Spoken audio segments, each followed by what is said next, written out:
Welcome to the Consulting Kingdom, the ultimate podcast for business consultants who are ready to master their craft and make a meaningful impact as a kingdom business. This episode is hosted by Gleason, and it dives into powerful strategies and actionable insights that will help you grow in your consulting expertise. Through expert interviews, the Consulting Kingdom pulls from our guests their advice and equips you with the tools and knowledge and heart direction necessary to drive extraordinary results for your clients and your business. Be sure to subscribe to the podcast and follow us on social media for exclusive content and updates. Now, get ready to unlock your consulting potential with the Consulting Kingdom. Welcome to everyone in our listening audience. Today we're going to talk about an exceptional journey. Actually, some of it's in failure, but also faith that led to some amazing success. And we're talking today with Marius van der Riet. So welcome, Marius. Thanks, Don. It's good to be here. Thank you very much. Yep. Well, Marius is recently retired, but he's still active in several ventures. Marius and I meet monthly with some very talented and seasoned executives in a group called Dream Builders. We're looking to and seeking to find God's dreams for our lives, to use our uniqueness to benefit others. Well, Marius has decades of business experience in helping others, but it all began really, I believe, with a military career in South Africa. Is that correct? Correct, Don, it did. Yeah, yep. Totally. Yeah, it's interesting. Go on. Yeah, I'll just do the last of this, but he also was the chairman of Riet Inc., but that's all part of his amazing journey. So go ahead, talk to us about your career. Sure, Don. As you say, it started in South Africa, and it's interesting to me because I have a 30-year military career in South Africa. And that being all from a young lieutenant through platoons and companies and battalions and then brigade commander and then military area commander and then eventually ending up in America as the defense attaché for South Africa and representing a very interesting historical time as well because I was the last attaché for a President de Klerk and the first attaché for President Mandela. And I actually changed the flags at the embassy when the country changed leadership and in fact changed the whole direction of the country. So wow. Yeah, I was in that military and then ended up in Washington. That's how I got here because I was the defense attaché for South Africa.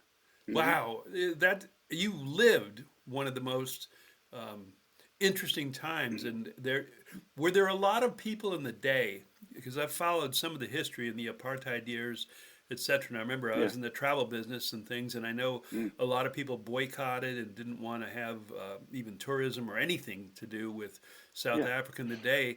And there was a lot of people and a lot of speculation that there was no way that de Klerk people and part of his administration and the military were going to allow Nelson Mandela to come into power.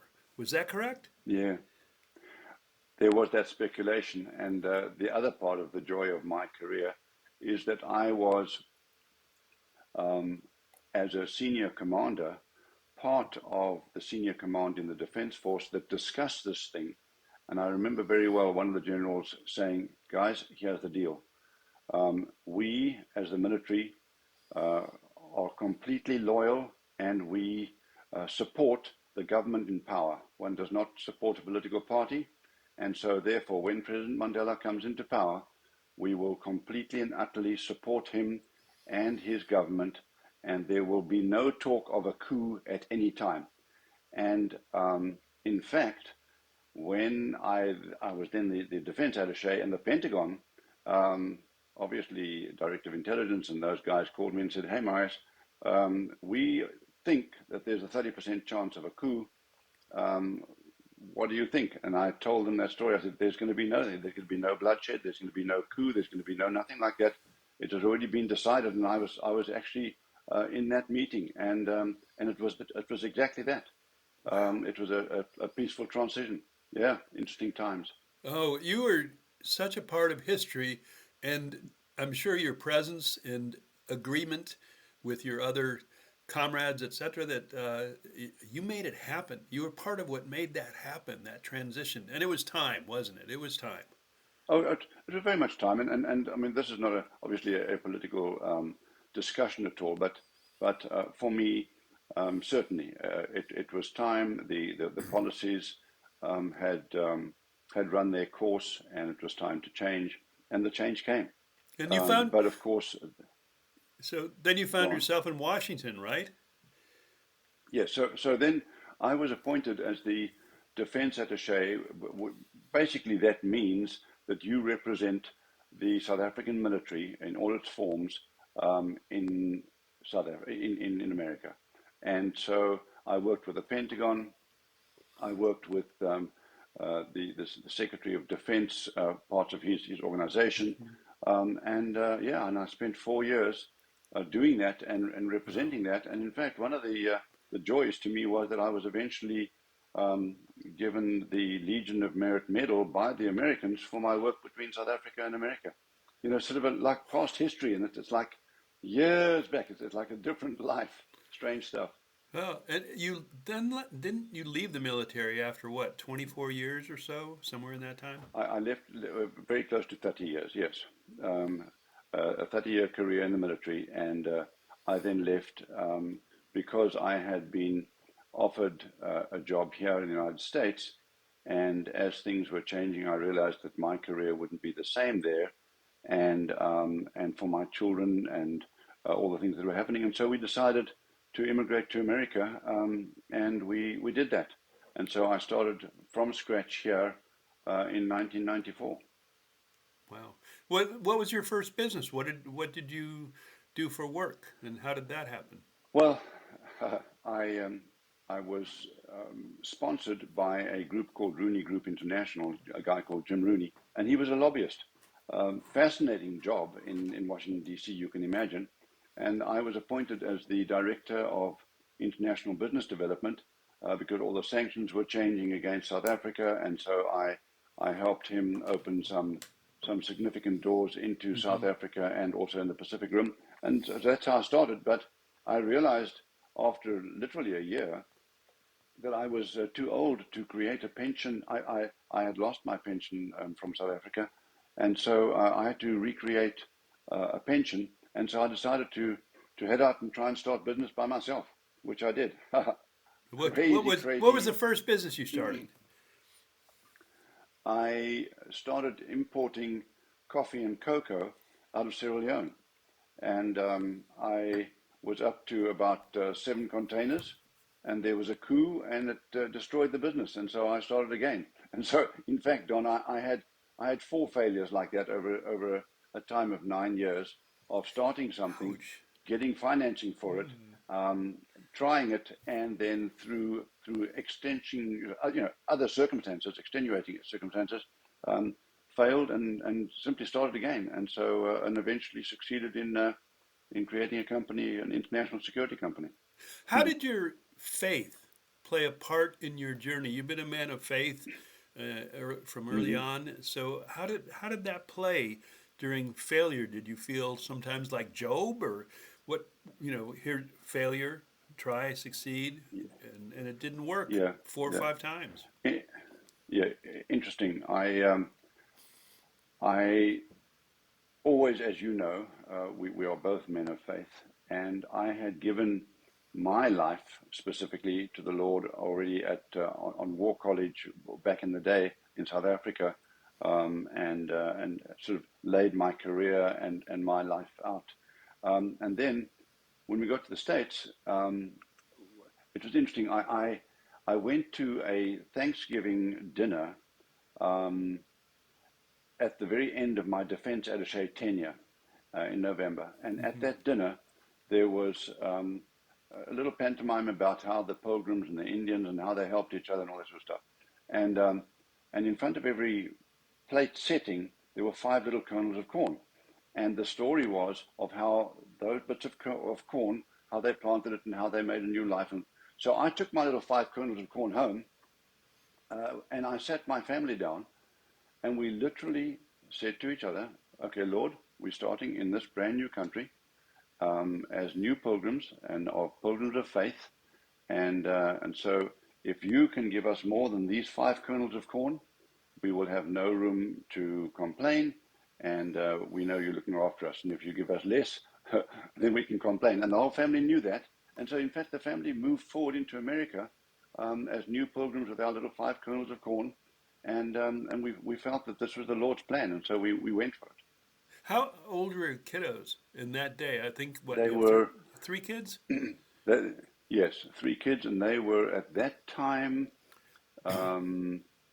15, 17, 19, or maybe 18, 16, 14. Yeah, Yep, yep, yep. yeah. And we sat down as a family together, and we said, okay. And I literally committed my family to the Lord, and said, let's go for it. And so, therefore, it was interesting that as I tried to create business and failed those first 4 times, I was never sued for the people that helped finance me. My family never felt I was a loser. They all knew that was the plan, and they all knew that this was God's plan and His timing, and I would just go for it. And so it really was. And then, just while we're talking faith, eventually, after 9.5 years, I failed finally, and my my brother was in Kenya, and he just let me know that they had burnt the door down of my warehouse and stolen all our goods, and he had taken our last money to the port of Mombasa to try and get the containers cleared, and he got false papers, and that money was also stolen. So we were basically dead in the water, and we had to go home to South Africa. Oh, And I was sitting on my steps. I'm sitting on my steps thinking, Lord, what do I do now? And my neighbor came out, and he said, hey, Marius, what's happening? And I told him, and he said, no, you guys have got to stay. And I said, Jim, we can't stay. And he went inside his house. He said, man, I need a smoke. And he went into the house and came back puffing a cigarette and said, Marius, you're staying. I said, I don't, Jim, we can't. He said, no, America needs families like yours. And he gave me $100,000 as a gift. he gave you what? And $100,000 as a gift. He just gave it to me. He said, Marius, you need to stay. And it was like the Lord tapping me on my shoulder and saying, you see, you of little faith, I just needed you to know it's not you, it's me. I have this. I've got the plan.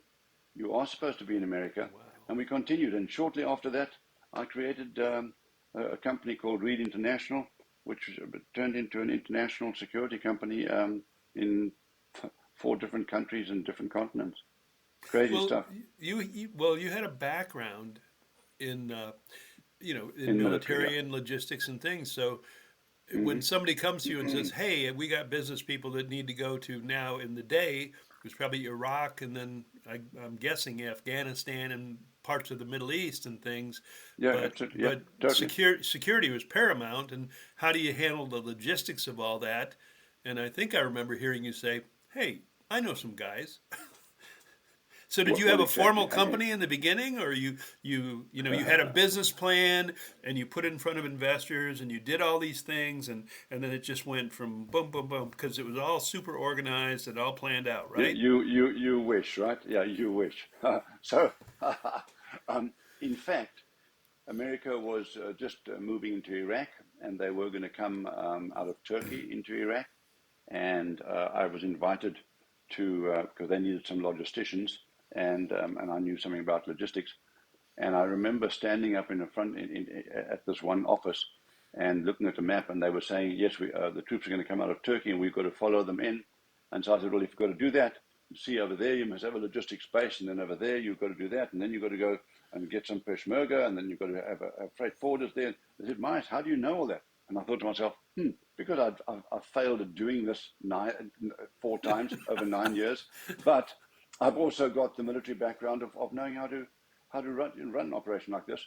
And the bottom line is I then got this little contract because of that.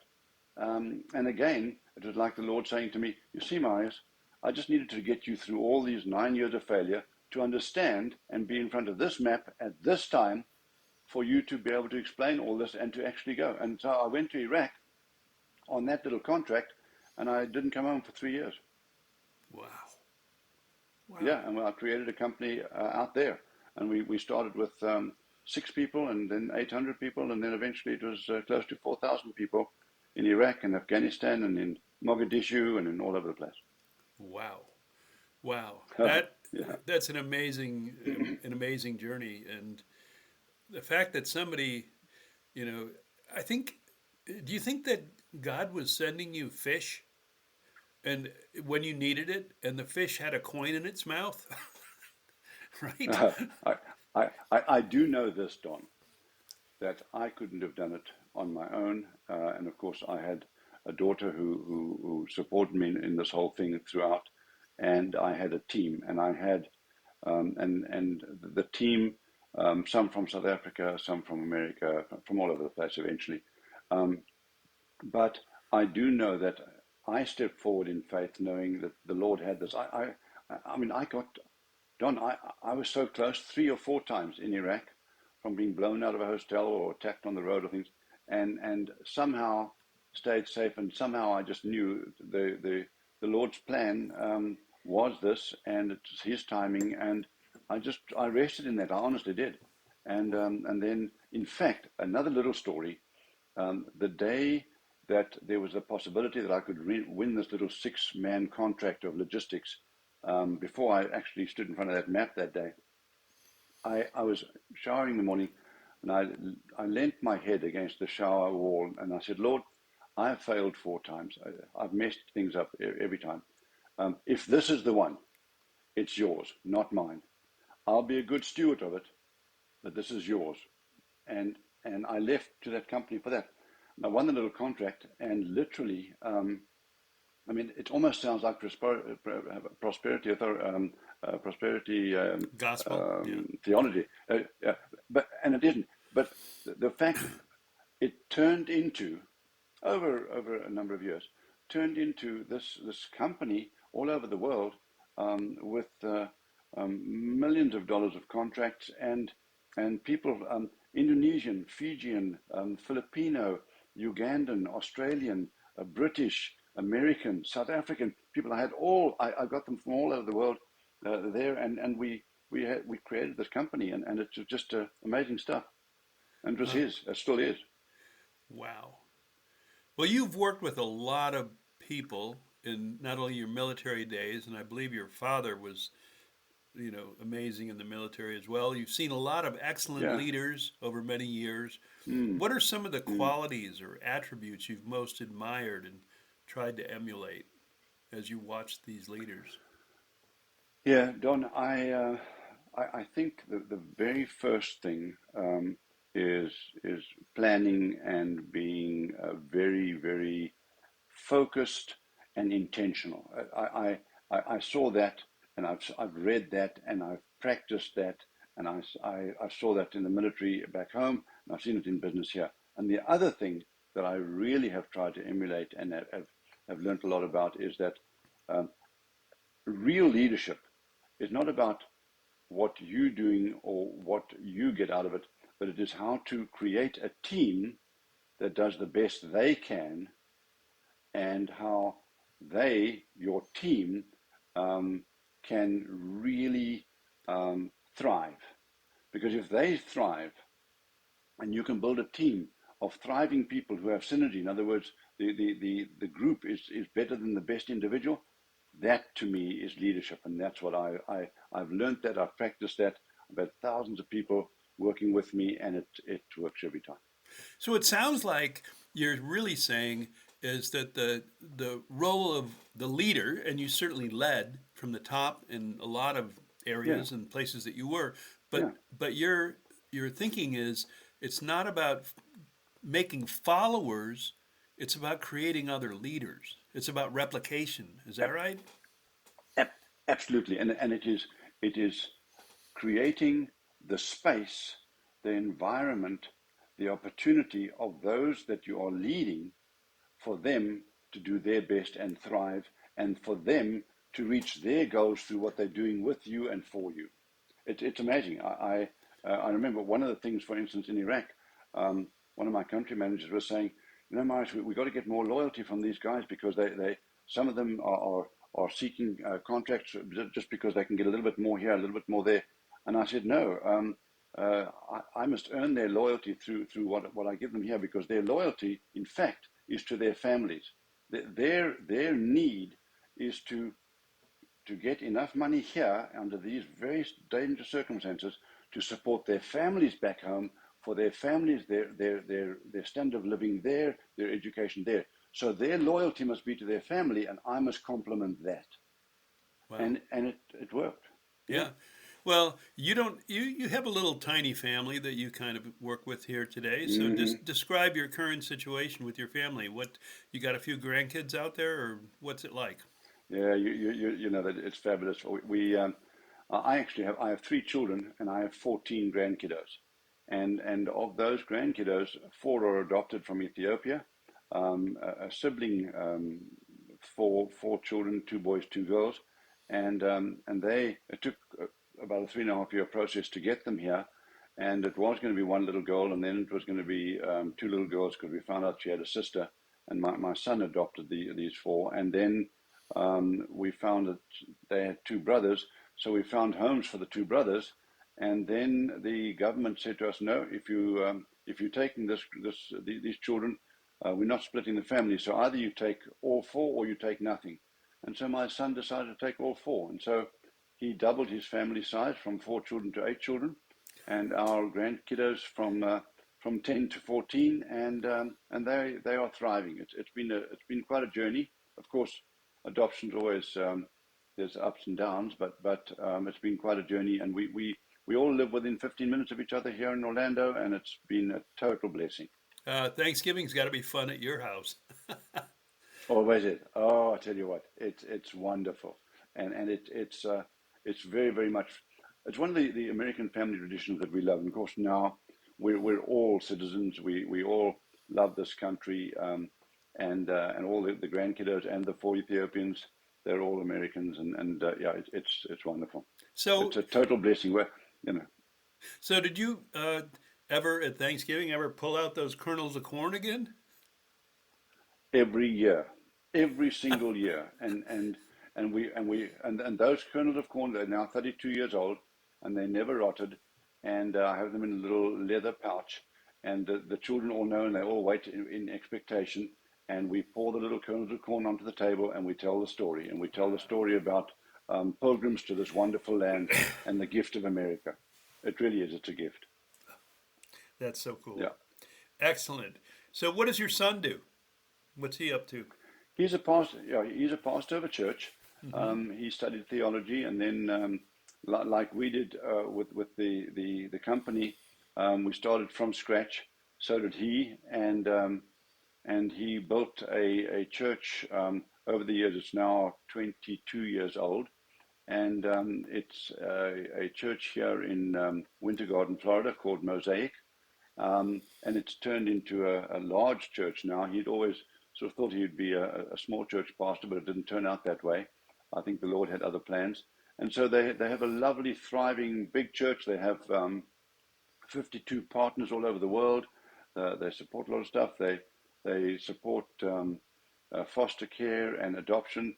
I mean, just in their church alone, I think they're now at about 300 adopted children. And it's a remarkable story for them. Yeah. It's been really, really great. Well, how did this whole Axum coffee come about? Yeah, so the 4 children were adopted from a little village called Axum, which is AXUM. And my son, at their church, they serve coffee in the mornings at services, and donuts and odds and ends like that. And so he thought, but what if we created a coffee shop for to sell coffee, but that all profits would be given away for impact. And so they started a little coffee shop called Oxum, because it was from that village. And it has now turned into, I believe they have 3 Oxum coffees, and they have a roastery now. And it's a successful coffee business, and it is, and they give money away. Yeah. to do It, impact. it's Yeah, actually, isn't it actually a for-profit business and they just go ahead and pour the profits back into it Ethiopia? yes, it's a for-profit business, and the profit is used to help children in hard places. All right. Well, if you're ever in Winter Garden, Florida, you have to go to Mm. Plant Street and Axum Coffee and highly Yep. recommend Dancing Goats. Okay? Oh, That's a there you go. Aha, you know them, hey Don. Oh, I love it. been Yeah, it's there good a few coffee. times. It's very good coffee. It's a great Yeah. place, etc. So today, I know you're probably semi-retired, but you still keep your hand in some things. I believe you were involved with. There was something called Veterans Lodge, and that was a concept that you guys were noodling. Is that still in concept stage, or is things moving, or what happened with that? So the joy of that, there's a lady called Julie, and Julie lost a family member, veteran, to suicide. And we all became very aware of the amount of suicides that are happening within the veteran community because of PTS and things like that. And so she came up with the thought of why don't we build a veteran, what we call a veterans lodge, a place that veterans can go and their families to be treated, to be helped, and then get through that, and then also find jobs and motivation into how to find jobs and things like that. So, long story short, we went up to Springfield, Missouri, met with a guy there, ex-Marine, who happened to be a billionaire, and we discussed the whole concept with him. And again, long story short, it was decided to go ahead. He financed the whole thing, and up in Defuniak Springs now, the sewerage and the water pipes and everything else have already been laid. We're breaking ground, and Veterans Lodge is actually happening. And what it's going to Wow. be, it's going to be this facility where veterans can come. There's going to be houses for their families around the facility, because the families must also go through, because they also have a Hmm. sense of PTS, post-traumatic syndrome, and we're actually building it. It's going ahead, and it's a obviously non-profit, but it is not financed by the veterans organization at all. It's a normal business concept, and we believe it's going to work very well. And if it does work well, we're going to do it multi-state, and create this space for veterans. That is And I'm fantastic. on the board. I'm on the board of that. Yeah. Yeah, that is fantastic. And I believe, and it's been years in the making, but I do believe it was one of Oh, it those has. things that where I heard you say one day, let us hear God's still small voice to whisper and say, let there be what? Let there And that, be. let there be a Let there veterans be a lodge. veterans lodge. Exactly. You remember that, Hedon? Yeah, I yeah. do. And it's been. I mean, it's literally. It's been 4 years, Yeah. but these things take time, and it's actually happening. Yeah, it's phenomenal. It's one of the dreams, you know. Yeah, that is so great.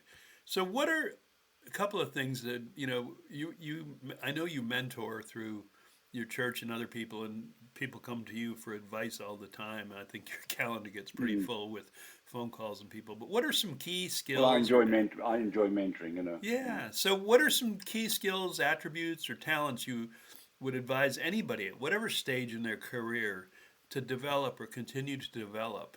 That to equip them because Mm. today's marketplace is changing, right? Yeah, it really is. I do. I guess I'm an old school type guy that I believe that if you are going somewhere, you need to know where you're going. So I need to know. You should have a goal. You should have a mission. You should have something. And it starts as we do. And I'm old school. I still believe you must have a vision of what you're trying to do.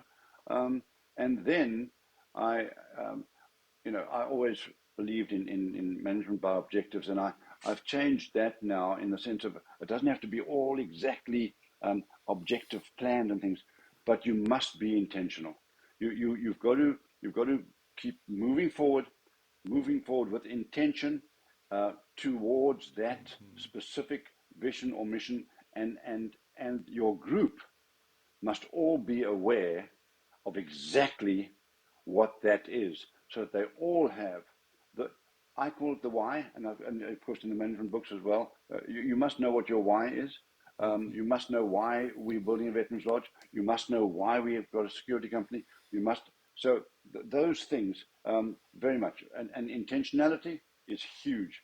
And then I really believe in perseverance, because nothing happens easily. And I believe in time. Nothing happens in a year or two.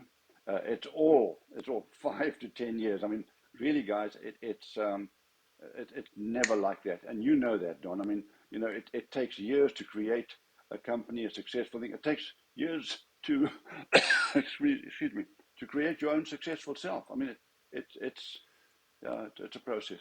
That that is so true. And in consulting, we know there's a lot of lot of wild claims. You've worked with a lot of consultants. You've been a consultant in Mm, military operations and mm, logistics and all kinds of things. yeah. But we don't promise that in 30 days, hey, you're going to get 10 clients in Oh, 30 days or do it. Or if you're working in no. a single business, it might take, and it probably will take, 6 months to the year to see the fruit of what that strategic plan coupled with the disciplines of execution. When we created the Kingdom Growth Engine software to help consultants do this, we're a little bit contrarian and we're a little bit ticked off at the consulting industry, and so we want to be a disruptor. So when we created our software to Yeah, help consultants, we put it on the market, the app, for $9.95. No big government exactly. contracts, no Deloitte. Make it usable. Yep, Make and it give it to accessible. people to use Absolutely. it so that they can get jobs and do stuff. And if people want to go to kingdomgrowthengine.com and see it, that's fine. But that's not the purpose of this. The purpose is to say that intentionality is so important. Huge. I don't know what you've been reading, but I read a book just recently, coming back from Chicago 2 weeks ago, just before the hurricane, and it was called Unreasonable Hospitality, and it's written by Mm. a guy named Will Guadara. In fact, I was at Hilgart's office the other day, and I said, "Have you heard of this?" And he reached over and pulled it off his shelf. He said, "Yeah, it's been sitting here for 2 months. I haven't read it." I said, "Well, read it, because Uh-huh. because Right. it's the remarkable power of giving people more than they expect." And he took Oh, man. 11 Madison Park, a middling restaurant in New York City, over 7, 8, 9 years or whatever. He and his partner took it to the number one restaurant in the world against Paris, Wow. Michelin chefs. And the way he tells the story of just, he didn't even know what unreasonable hospitality was, but he challenged his team because, the chefs always like to think that they're the prima donnas. People come because of the food. Mm-hmm. The servers on the Mm-hmm. front end and the GM and everybody say, no, it's because we serve our clients well. They come back and we know their names and we do stuff. And those two Right. Yeah. clash. But he found ways to blend and do things differently. So I wrote a blog called Unreasonable Consulting: The Remarkable Oh, Power of yeah. giving someone more than they expect and delivering to our clients. And Mm-hmm. and today that's what we want to do. We want to, just as Axum Coffee Shop, they give people way more than they expect. When you go to Mosaic, even to a service, you get way Oh, more yeah. than you Yeah, yeah. expect. I mean, not only great teaching, great things, but the programs they have, etc. So you guys have been on that track for a long time. I just like Will's book. Is there anything you've read or just recently or seminar that kind of inspired you?